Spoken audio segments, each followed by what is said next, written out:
Bismillahirrahmanirrahim. Assalamualaikum warahmatullahi wabarakatuh. Apa kabar teman-teman?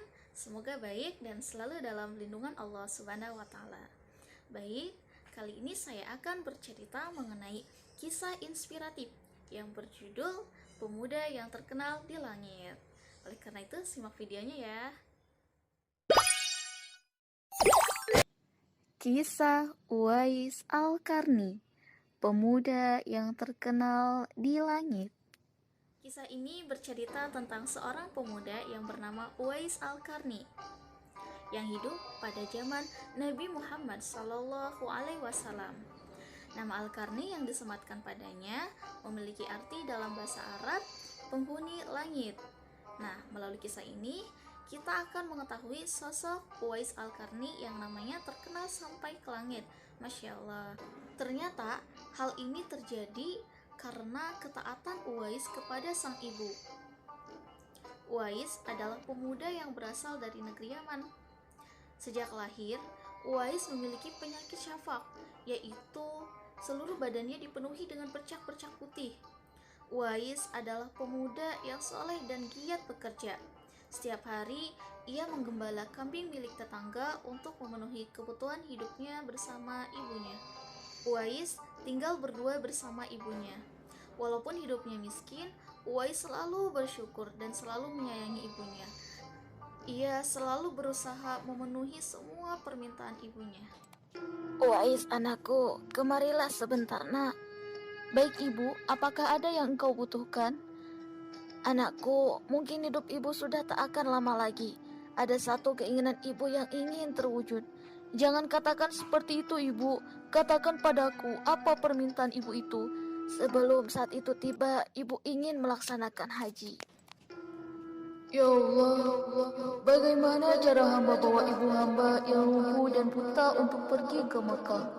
Sedangkan jarak Yaman ke Mekah sangat jauh. Biasanya orang-orang pergi ke sana menggunakan unta, dan aku seekor domba pun tidak punya, apalagi unta. Uwais terus berpikir, bagaimana caranya agar ibunya bisa berangkat haji. Pada akhirnya, Uwais menemukan suatu ide.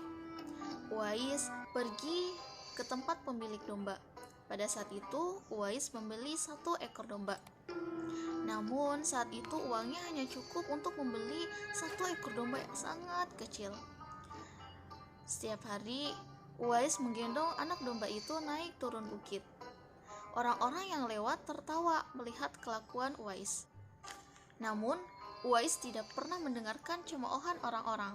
Yang ada dalam pikirannya saat ini adalah ibunya. 8 tahun berlalu. Kini, tibalah pada musim haji. Anak domba yang dipelihara oleh Uwais kini sudah tumbuh dewasa.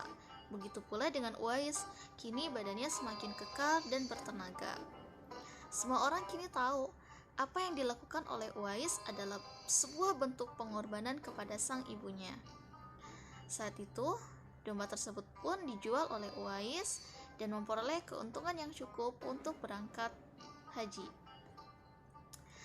Saat itu pula, Uwais menggendong sang ibu dengan berjalan kaki dari Yaman menuju Mekah. Masya Allah, alangkah besar cinta Uwais kepada sang ibu hingga ia rela menggendong sang ibu dari Yaman menuju Mekah, yang merupakan jarak yang sangat jauh dari perkiraan. Sesampainya di Mekah, Uwais tetap menggendong ibunya untuk bertawaf mengelilingi Ka'bah. Di depan Ka'bah, Uwais dan ibunya berdoa. Ya Allah, ampunilah semua dosa ibuku. Bagaimana dengan dosamu, anakku? Dengan terampuninya dosa ibu, maka ibu akan masuk surga. Cukuplah ridho ibu yang mengantarkanku ke surga. Allah Subhanahu wa Ta'ala langsung mendengar doa ibu dan anaknya itu. Seketika itu pula, penyakit sopak yang diderita oleh Uwais sembuh dan hanya menyisakan bulatan putih di telapak tangannya. Sekembalinya dari Mekah, Uwais meminta izin kepada sang ibu untuk pergi ke Madinah. Uwais ingin sekali bertemu dengan Nabi Muhammad SAW. Dengan berat hati, sang ibu mengizinkannya untuk pergi. Sesampainya di Madinah, Uwais segera mencari keberadaan rumah Nabi Muhammad SAW. Setelah menemukan, Uwais segera mengetuk pintu dan mengucapkan salam. Keluarlah istri Nabi, Aisyah radhiyallahu anhu, seraya mengucapkan salam. Saat itu, Uwais meminta kepada Aisyah radhiyallahu anhu untuk bisa bertemu dengan Nabi Muhammad SAW.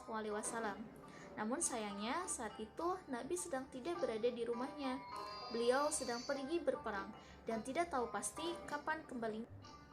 Saat itu Uwais dihadapkan dua pilihan, menunggu Nabi atau segera pulang ke Yaman.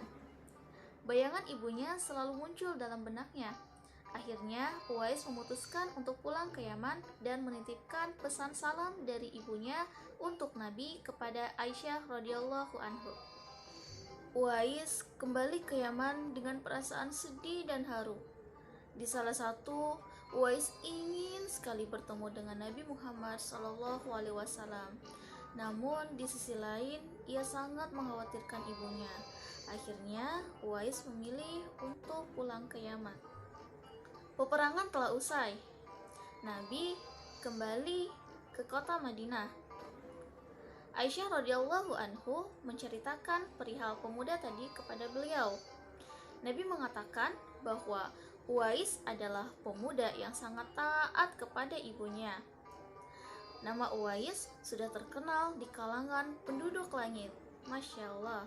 Saat Nabi berbincang dengan Umar bin Khattab dan Ali bin Abi Thalib, Nabi Muhammad SAW menceritakan tentang sosok Uwais. Nabi berkata, apabila kalian bertemu dengan sosok Uwais, maka mintalah doa dan istighfar. Dia adalah penghuni langit. Perhatikan di telapak tangannya ada tanda berwarna putih.